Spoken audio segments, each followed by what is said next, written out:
CBI தேசிய செயலாளர் திரு D ராஜா தன்னுடைய உரையை தொடங்கி இருக்கிறார். அவருடைய பேச்சை இப்போது பார்க்கலாம். இந்திய கம்யூனிஸ்ட் கட்சியினுடைய சார்பில் புரட்சிகரமான வாழ்த்துக்களை சொல்லி என் உரையை தொடங்குகிறேன். விழாவினுடைய தலைவர் மரியாதைக்குரிய பேராசிரியர் அவர்களே, திராவிட முன்னேற்ற கழகத்தினுடைய செயல் தலைவர் சகோதரர் மரியாதைக்குரிய ஸ்டாலின் அவர்களே, இந்த விழாவில் கலைஞரை போற்றியும் வாழ்த்தியும் உரையாற்ற வந்திருக்கிற ஐக்கிய ஜனதா தளத்தினுடைய தலைவர், பீகார் மாநிலத்தினுடைய முதலமைச்சர் மரியாதைக்குரிய நண்பர் நிதிஷ்குமார் அவர்களே, காஷ்மீர் மாநிலம் கொழுந்துவிட்டு எரிந்து கொண்டிருக்கிற இந்த நிலையிலும் கலைஞரை வாழ்த்த வேண்டும் என்பதற்காக காஷ்மீரிலிருந்து சென்னை வந்திருக்கிற தேசியவாத காங்கிரஸ் கட்சியினுடைய தலைவர் மரியாதைக்குரிய நண்பர் ஓமர் அப்துல்லா அவர்களே, மார்க்சிஸ்ட் கம்யூனிஸ்ட் கட்சியினுடைய பொதுச் செயலாளர் என்னுடைய இனிய தோழர் சீதாராம் யெச்சூரி அவர்களே, இந்திய கம்யூனிஸ்ட் கட்சியினுடைய பொதுச் செயலாளர் அருமை தோழர் சுதாகர் ரெட்டி அவர்களே, இந்திய நேஷனலிஸ்ட் காங்கிரஸ் கட்சியினுடைய தலைவர்களில் ஒருவர், மாநிலங்களவை உறுப்பினர் மரியாதைக்குரிய மஜித் மமன் அவர்களே, திரிணாமுல் காங்கிரஸ் கட்சியினுடைய பாராளுமன்ற மாநிலங்களவையினுடைய தலைவர் மரியாதைக்குரிய இனிய நண்பர் டெரிக் ஒப்ரைன் அவர்களே, முஸ்லிம் லீக் அமைப்பினுடைய தலைவர் மரியாதைக்குரிய காதர் மொய்தீன் அவர்களே,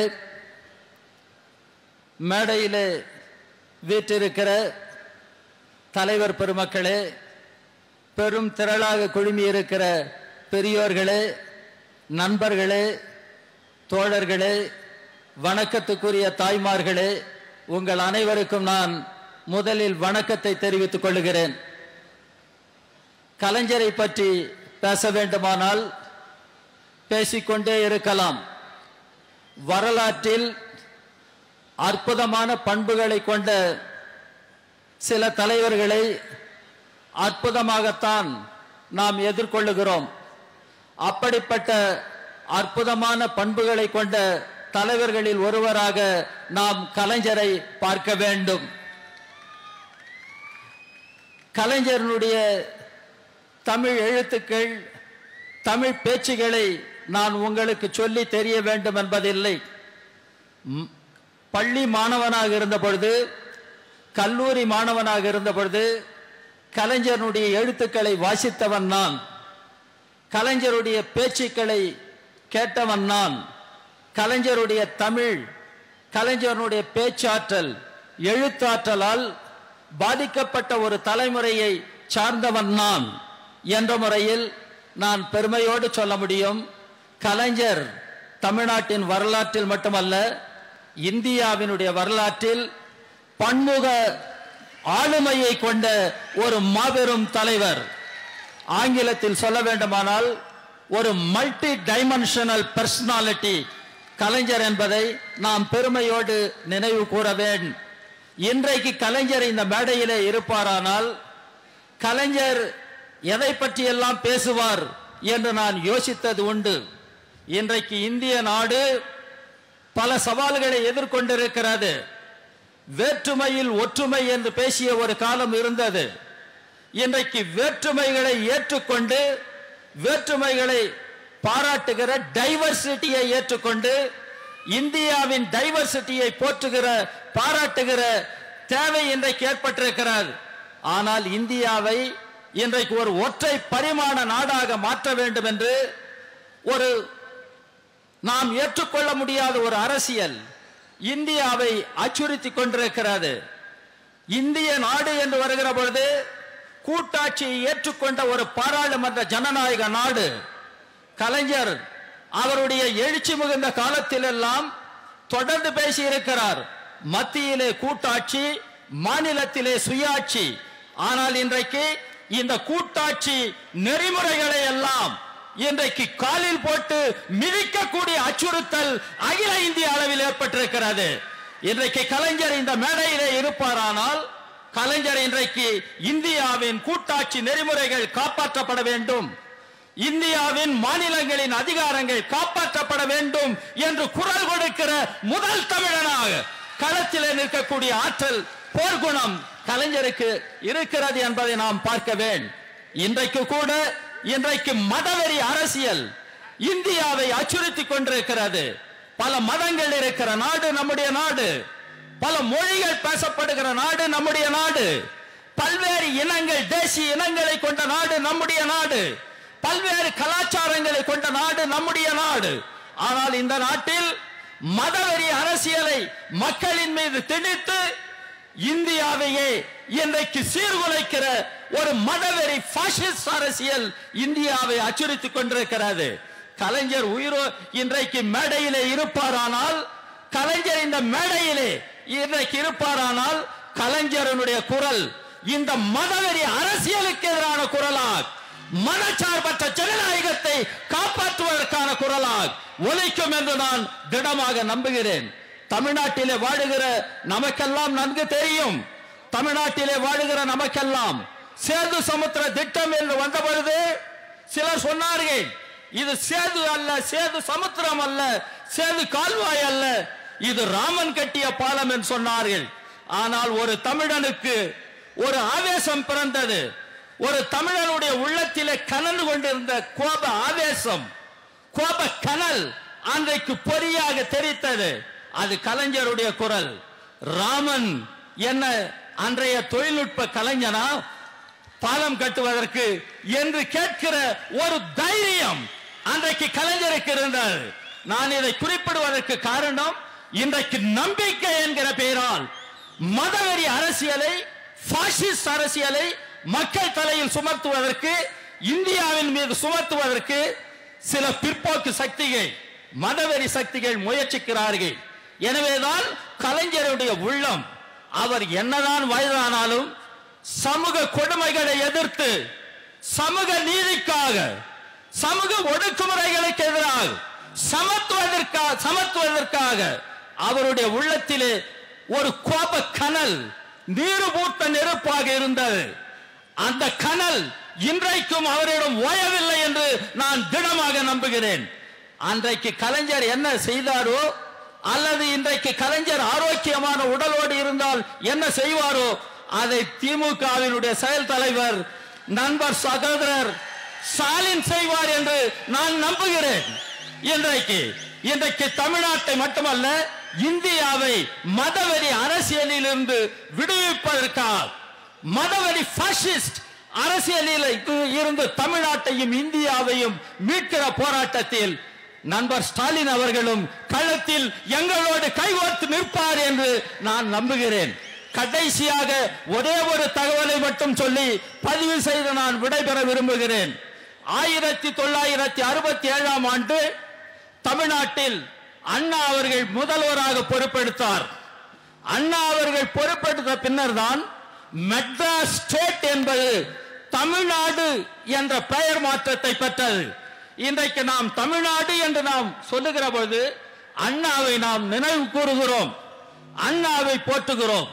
இன்றைக்கு சென்னையிலே இந்த பிரம்மாண்டமான கூட்டத்தில் நான் பேசுகிற பொழுது இந்த சென்னை என்ற பெயர் மாற்றம் யாரால் வந்தது என்பதை நீங்கள் அறிந்து கொள்ள வேண்டும். 1996ஆம் ஆண்டு 97ஆம் ஆண்டு மத்தியிலே ஒரு ஆட்சி இருந்தது, ஐக்கிய முன்னணி ஆட்சி. அந்த ஆட்சியில் உள்துறை அமைச்சராக இந்திய கம்யூனிஸ்ட் கட்சியினுடைய தலைவர் தொடர் இந்திரஜித் குப்தா அவர்கள் இருந்தார். அப்பொழுது தமிழ்நாட்டில் முதலமைச்சர் கலைஞர் அவர்கள் தான். கலைஞர் அவர்கள் தான் மெட்ராஸ் என்பதை சென்னை என்று பெயர் மாற்றம் செய்ய வேண்டும் என்று அங்கே எழுதி அனுப்புகிறார். எழுதி அனுப்பியது மட்டுமல்ல, அதை நிறைவேற்ற வேண்டும், செய்து முடிக்க வேண்டும் என்று விடாமுயற்சியை மேற்கொண்டார். அதிகாலையில் அது 5 மணியாக இருந்தாலும் சரி, 6 மணியாக இருந்தாலும் சரி, கலைஞரிடமிருந்து எனக்கு தொலைபேசி வரும். ராஜா, இந்த பிரச்சனை நீ எடுக்க வேண்டும், இந்திரஜித் குப்தா அவர்களிடம் நீ சொல்ல வேண்டும். கருணாநிதி என்று நாம் தமிழில் எழுதுகிறோம், சொல்லுகிறோம். அதை ஆங்கிலத்தில் சொல்லுகிற பொழுது நாம் வேறு மாதிரியாக சொல்லிவிட முடியாது. ஆங்கிலத்திலும் கருணாநிதி என்றுதான் சொல்ல வேண்டும், எழுத வேண்டும். ஆனால் சென்னை என்று நாம் தமிழில் சொல்லுகிறோம், எழுதுகிறோம். ஆனால் ஆங்கிலத்தில் எழுதும் போது அது மெட்ராஸ் ஆகிறது. இது என்ன தர்க்க நியாயம்? இதை எப்படி ஏற்றுக்கொள்வது? இதை விளக்கி இந்த பெயர் மாற்றம் ஒப்புக்கொள்வதற்கு ஏற்பாடு செய்ய வேண்டும் என்று சொல்லுகிறார்.